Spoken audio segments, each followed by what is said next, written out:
Andy is an amazing friend. Years ago, my lead pastor at the time said, Ben, I want you to come breakfast with this guy called Andy Gourley. I went there. He had a quinoa and avocado salad for breakfast, and I felt so judged because I had bacon and eggs. But then he started to share his testimony, and I knew God was up to something, and he's going to share the story with you now.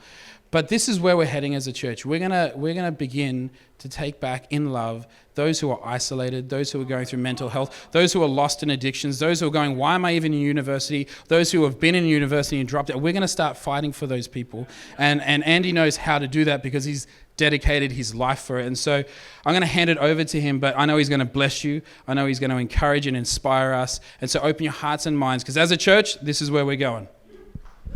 Thanks, Pastor Ben. Oh, haven't you got the coolest senior pastors in Canada? Right, give it up for Ben and Emma. Absolutely awesome. Fantastic church you're building. Well, greetings from Australia, and we'll have subtitles up behind me. I'm from Queensland, which it's a different dialect up in Queensland. As mentioned, I'm a pastor at a church called City Point Church in Brizzy, and I'm a community outreach pastor there. So I do everything in our world, our community, and make sure it doesn't suck. So I'm like the anti-suck pastor for my church. And also an accountant. I did a Bachelor of Business Accountancy at QUT, worked 7 years accounting, and also a downhill skateboarder. Been downhilling about 28 years. Haven't really figured out how to stop yet, but just love going fast down hills. You've got some great mountains. I'm just frothing over all these hills around here. And also the chaplain of our Queensland Reds Rugby Union team and a chaplain for our Brisbane Bullets national basketball side. And congratulations to Toronto last night. Fantastic win. So I'm a bit of a skateboarding pastoral accountant, a little bit multi-personality, but I don't come from a church background. You probably figured that out already. But my first time was 17 to a church like this, and I just was blown away. I just couldn't believe there was a drum kit in church, Where's the old lady with the blue rinse and the organ gone, And I'm going, there's like young people in church, I thought the average age was like 97. And then as a young fella, I said, there's good-looking chickie babes in church too. I went, wow, what's going on here? But it just absolutely blew me away about what the world perception of church is and the media perception of church is and what the reality is. And I was blown away. There was a thing called an altar call at the end of that service, which was to start your journey with God. And I said this prayer, and my prayer, the Aussie version of this prayer for me was, God, if you're real, I want to know you. I don't want to join a church or join a religion or end up in some cult down the city mall with timbrels on my fingers. But God, if you're real, I want to know you. And God came into my life and went, oh no, he's real. And then I went, oh no, I'm one of those ones. I'm a Christian. And then I made this fatal mistake of reading this thing called the Bible. Has anyone read that before? How amazing was it? I just read the Gospels like getting hit in the head with a wet mullet every page as God just wake you up. I call it like a spiritual wedgie experience as God reached out of heaven, grabbed my undies, snapped it over my forehead and said, Gourley, I'm real. But straight away, I realised something. That this Jesus I found isn't just for me, he's now for others. And I just can't sit on this thing and have my nice little Christian party with all my nice little mates and do the same coffee every week. But he's actually not just for me, he's for others. And that scared me. That was like, oh no, I've got to share this thing too. It's like, how do you do that without, my parents think I'm in a cult or, my mates going to think I'm from another planet. But so for me, it was really easy. I just started, because I skated, I remember driving down my local area. We have a road called Logan Road, which is called Bogan Road in our neighbourhood. And I was driving down there and there's all these skateboarders setting fire to these boxes down the side alley. We have 7-Elevens in Australia. Do you have 7-Elevens in Canada? How good are Slurpees? How good are slushies? So good. We have a thing in Australia called Fill Your Own Cup Day. You go down to your local hardware. You have that here? How good? You fill up a bucket full of Slurpee and stick your head in it, the ultimate head freeze. But I was driving past 7-Eleven, or we call it Slevin in our neighbourhood, and these little punk skaters were setting fire to these boxes down the side alley of this 7-Eleven. And as all good Christians do, I kept driving straight past.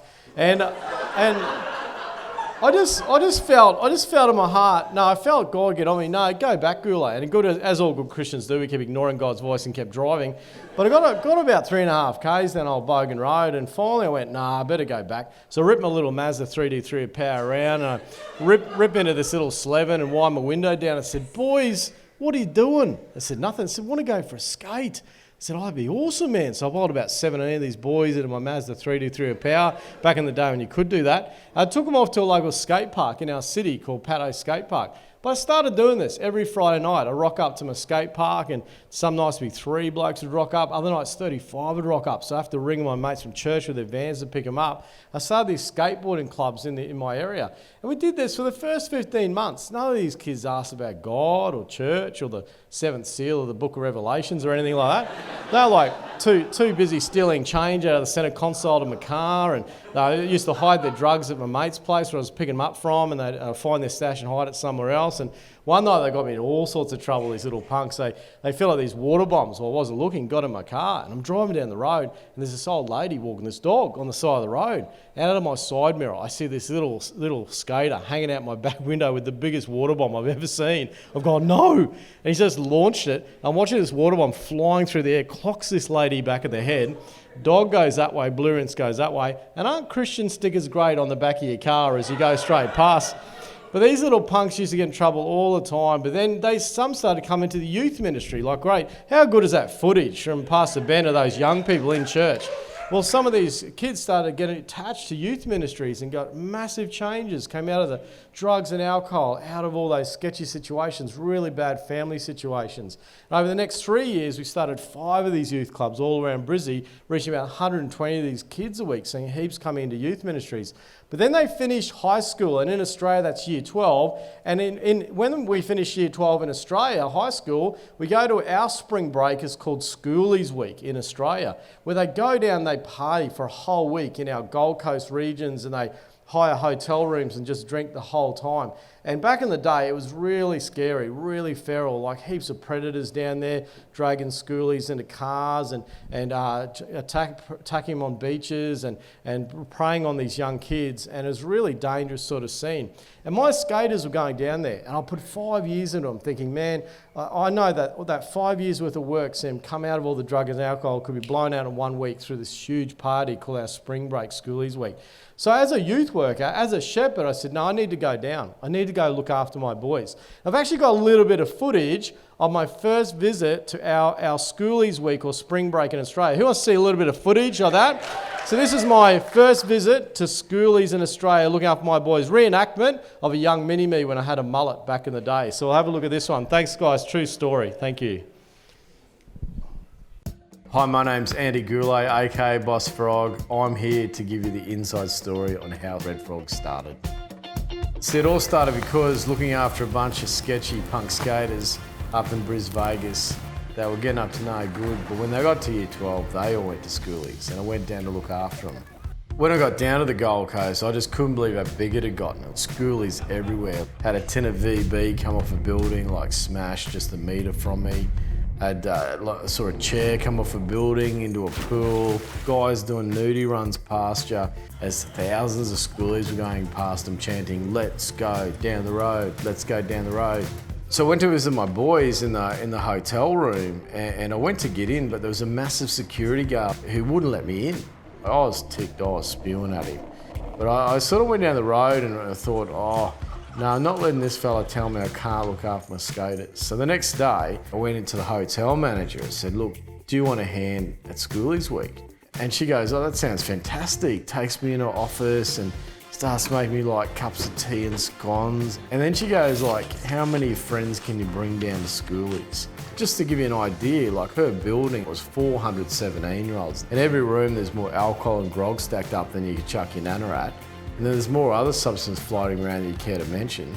And like 2 security guards and 1 hotel manager trying to keep a lid on 400. So we just started crashing parties just when it started going like floor to floor, finding kids passed down stairwells, and found this one kid passed down the lift with a bucket on his head, so we took him out of the lift, dragging him back to the units. And so there's music belting through this door, and we knocked on this door. A little schoolie peers out and goes, who are you?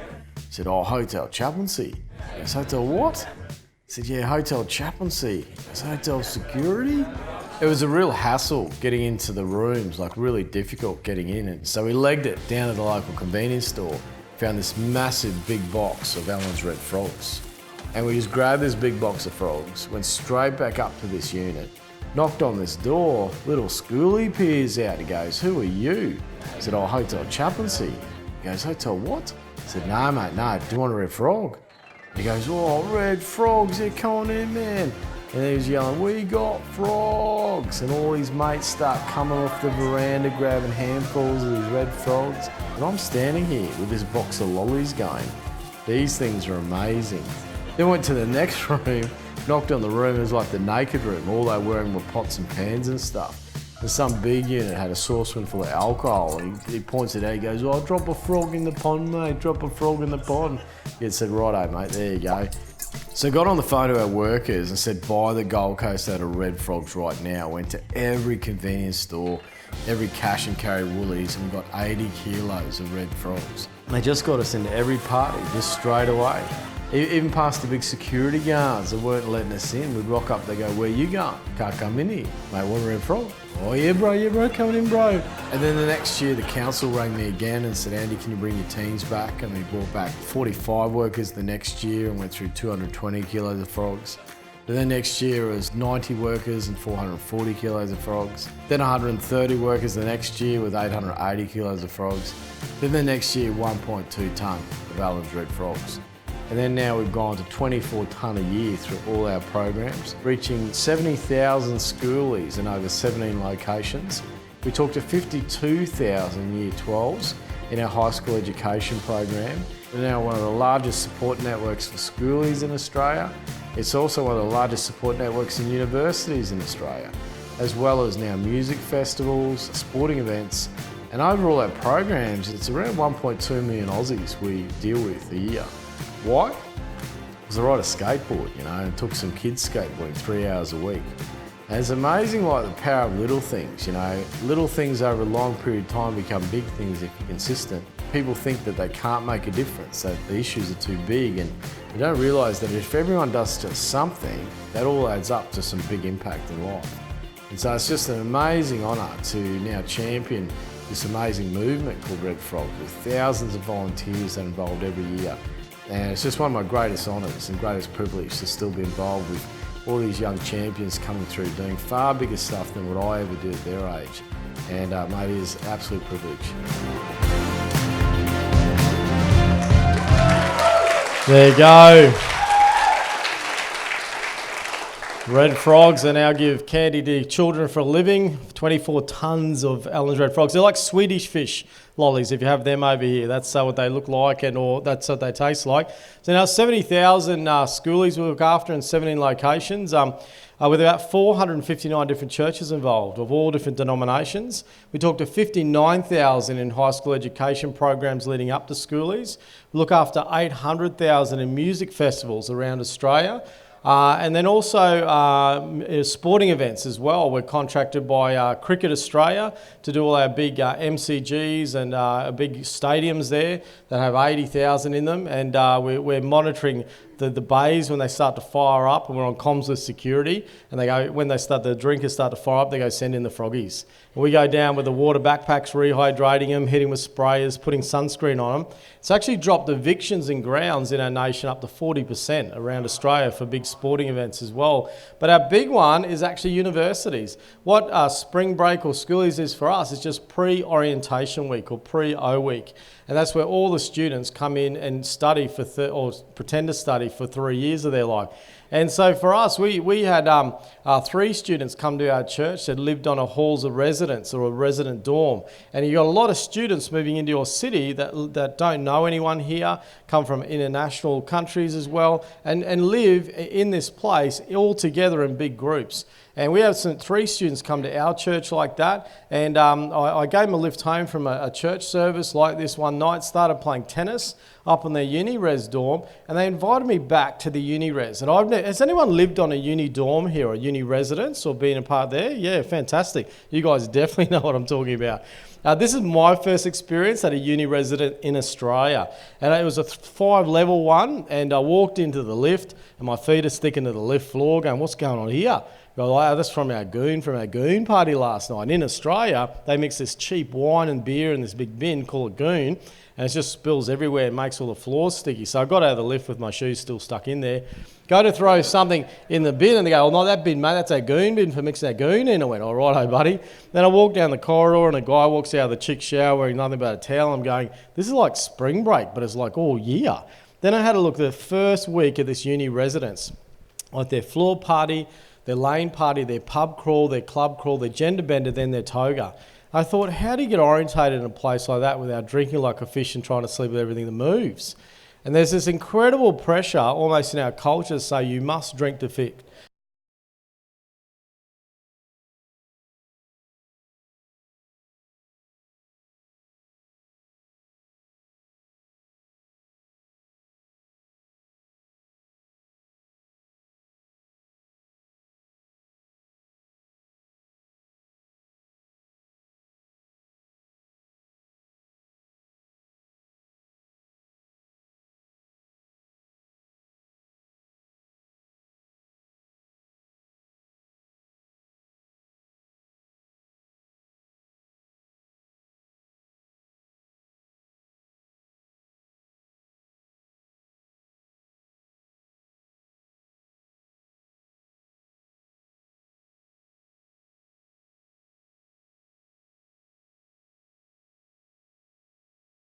It's putting food in them. We find people passed out in random bushes and walk them back to college and walk them home so they wouldn't be sexually assaulted. And we did this one party and we had a student come up and go, how much is this? We said, free. Love language of students is free stuff. I said, can you come to our party at the next college? So we did that one. Then we did the sister college connected with it. We did those 3 colleges for a couple of years. Then we had a big university in Queensland called University of Queensland with 11 halls of residence and 4,000 students on it. Invited us to one party, then we went to all 11 colleges. Then I spoke at a conference, and then we went to 17 halls of residence to 143 in 8 months. And then we had a young guy named Roy, who was from over in St Catharines in Ontario way. And he came over and did frogs in Australia. Said, can we bring this thing to Canada? There's a big uni called Brock Uni over there that's just absolutely going ballistic. And they can't, it's just the party sort of university.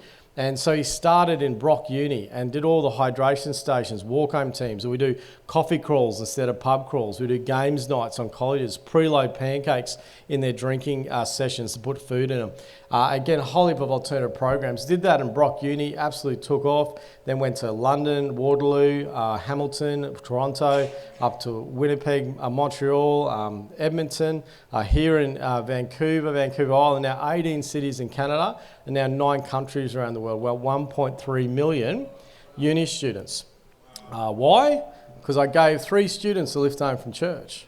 Why? So instead of being a part of the culture, we serve the culture to make a difference.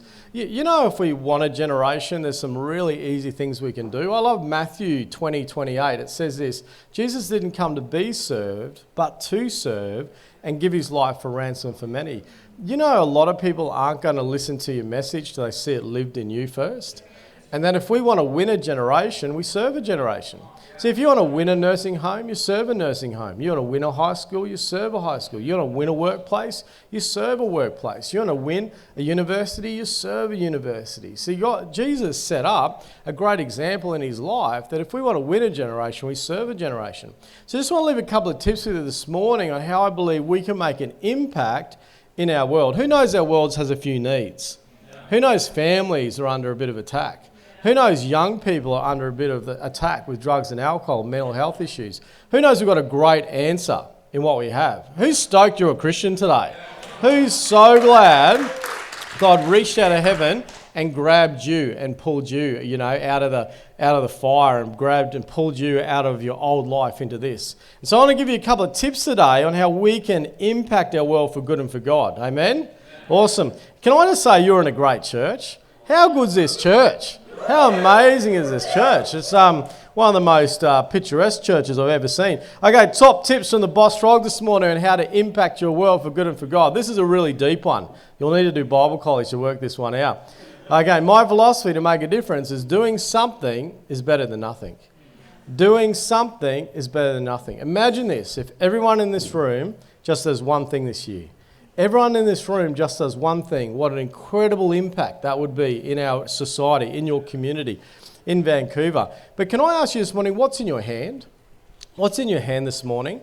For me, it was a skateboard and a packet of candy that I just gave out to some kids. But for you, it could be a basketball in your hand, and you might start a bit of a 3-on-3 comp down in your local neighbourhood with some of the local kids and then with some of the young people or people from this church. It could be golf, could be in your hand. Yeah, everyone said amen to that one, all the golfers. You might get a few blokes from work and get a few blokes from church and start a regular golf day. It could be cooking. You might be the next master chef of Canada.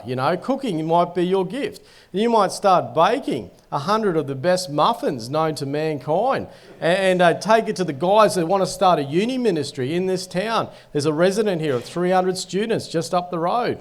And you might give them to Lukey and Amos or some of the guys. So here's 100 muffins every Tuesday. You know what Tuesday will be known at the halls of residence at the uni here? Muffin Tuesday. As they're hanging out every Tuesday night for these muffins to come in, the smell floating down those hallways, gravitating. You know what? You're reaching hundreds of people every week. Why? Because you bake. See, it doesn't matter what you do, as long as you do something. IT might be your gift. You might be an IT warrior, an Uber for Jesus, You might start donating your time to the social media platforms of the youth ministries and a church ministries here to get that reach going through social media. See, it could be music, could be your gift. And my wife visited a nursing home, aged care home recently, visited her dad. She was walking down a hallway and this lady, she walked past this lady's room. She goes, "Oh, it's really nice you visit your dad." She goes, "No one visits me. My kids don't visit me." And she spent about half an hour talking to this lady, just so lonely, just not able to go out, just in that nursing home and no one visits her. You know what? There's so much loneliness in aged care homes and nursing homes, but your gift of music could make a difference. You could grab a few people from here, go down, play a few tunes in those common rooms there. What a great audience. They can't move, no matter how bad you are. Music, fantastic. What a great place to hone your gifts, in that area. But you know what? Music would make all the difference to that community. See, it doesn't matter what you do, as long as you do something. Second point is this: to make a real difference in our world, I believe it's all about the ones. It's all about the ones. I love Matthew 18:11.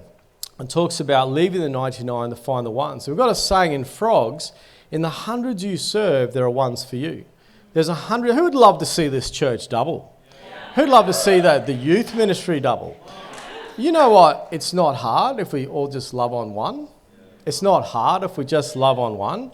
But you know what? It's really inviting people into our worlds. We can't keep them at an arm's length distance. A meeting is not going to reach this world for God, although it's a big part of it. Just the worship team alone can't do it by itself. The pastors alone can't do it by themselves. They're doing in their gifts what they're meant to do. But I love there was a statement here this morning that we're the church. It's not a building, we're the church.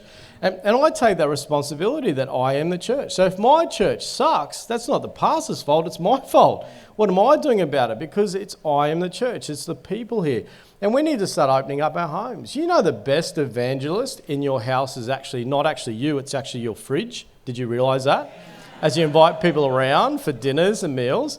That's how they really nailed me. When I started coming to church, I was a bit sketchy for the first 18 months, sussing this thing out. And but they'd invite me to these after-church suppers and meals and go, "Oh, free food, how good's that?" And I'd hang around, but I get to know people. I get to know the people behind the service. And see, people need relationship. People stay because of relationship. And so we need to build relationships, genuine relationships with this generation to really make a difference. But you know what? It's all on to us just to love on our ones and the ones that God puts in our hearts. But who are your ones? Who are the ones God puts on your heart? Have you had those names that pop in your head? Haven't thought about them for ages, but that name keeps popping in just to Facebook or connect again and loving on those ones. Also, too, I believe to make a big difference in our world is this. I believe that the God opportunity is quite often on the other side of inconvenience. The God opportunity is quite often on the other side of inconvenience. And for me, I remember once we were running a big party at University of Queensland. There was like 1,500 at it called the Bunker. And I just finished work and all my meetings about 11 o'clock and it was finished at 12 midnight. And I was half an hour away and I sort of thought I was really tired. Just wanted to go home, watch a bit of Walker, Texas Ranger, a bit of Chuck Norris. You know, who loves Chuck Norris here, eh?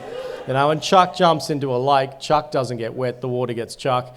And I was just about to go home, but I really felt to go to this party. And I went to this party and I was just about got home and I was just about to go into my front driveway and thought, oh, go for a Gourley, get up there. So I ripped my car and went up to this party and I jumped into a hydration station, just cutting up little icy poles and donuts. And out of this big party, this big drunk unit comes up to me and goes, are you the boss frog? Are you the king frog? I said, yeah, mate. He goes, I got a 7 because of you. I got a high distinction at uni. I'm saying, what are you on about? He goes, I did a case study on red frogs at uni and I got a 7. Gives me a big hug. Aren't drunk people friendly, eh? Anyway, there was a young girl with him named Kat. And she basically says, I love what you're doing here. See, I come from a Baptist church in Mackay up North Queensland. I love how well respected you are in these drinking parties and in this university. And I go, that's great, Kat. I said, do you go to church now in Brizzy? She goes, oh, no. I came to uni O week and got caught up in that drinking scene. I haven't been to church in 3 years. I said, you need to get back to church. What are you doing? She goes, yeah, I know. So she eventually comes about 8 weeks later and gets connected in one of our Girls Connect groups and gets into church. And then she rings me 6 months later saying, Andy, do you remember me from that party? I said, yeah. I said, look, I'm actually secretary for this national uni conference in Australia where we get all the uni leaders from residential colleges together. Would you come do a keynote address on pastoral care in uni colleges? I've said, sure. She's also doing a pirate party on the first night. Would you come and set up a little hydration station so all the uni leaders can see what you do? I said, yep. We also need morning and afternoon teas. Do you reckon you do morning and afternoon teas for this conference? I said, yep, no worries. We also need bus runs from the airport. Do you reckon you can do that? I said, yep. My philosophy is say yes, work it out later. So I rocked up to this big uni conference. And it was this big lecture hall, and the title was Pastoral Care in Uni Colleges was my title. And I walked in. I think they thought the janitor got lost and wandered in. And I rock into this big conference, going, how you going? So I said, who went to spring break or schoolies? They all put their hands up. Who got red frogs at schoolies? They put their hands up as well. I said, well, we're at unis too. I said, we do coffee crawls instead of pub crawls. We do walk home teams from your parties. We do hydration stations, games night, coffee squad. And I unpacked everything we do in universities.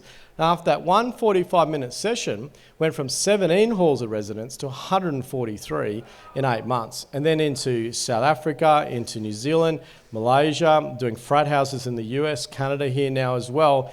And now over 9, also Scotland, England, Wales. Now 9 countries around the world. As I mentioned before, 1.3 million colleges. Why? Because I went to a party for half an hour. Why? Because I did the opposite to what I felt to do. You know, it's not the big things you do this year, but it's the little things. You can't be out all night. You don't have unlimited time. You've got a lot of things on your plate. But can I say this year? The power of little is great. The power of little is great. Even the littlest bit you could do to drop into that youth program, do that once a month in children's area, do that once even half an hour up into the uni ministry. The power of little things over a long time become big things. And that half an hour at that party opened up every university college in Australia and now 9 countries around the world because I went for half an hour. You know, when you feel like doing something the least is when we need to do it the most. So this morning, I just want to close, and I'd love to pray for you as a church. I'd love to pray that God would stir in you. What is your one thing? What is your one thing that you could surrender this year? What is it, your skateboard you could lay down, or your gift you could lay down? It could be a law or accounting gift. It could be just hospitality, whatever it is. I just want to pray that God would stir you and say, hey, what is my contribution to the church? That it's not a building, it's not just up the pastors, but the church is us as a community. What is my thing I can start serving?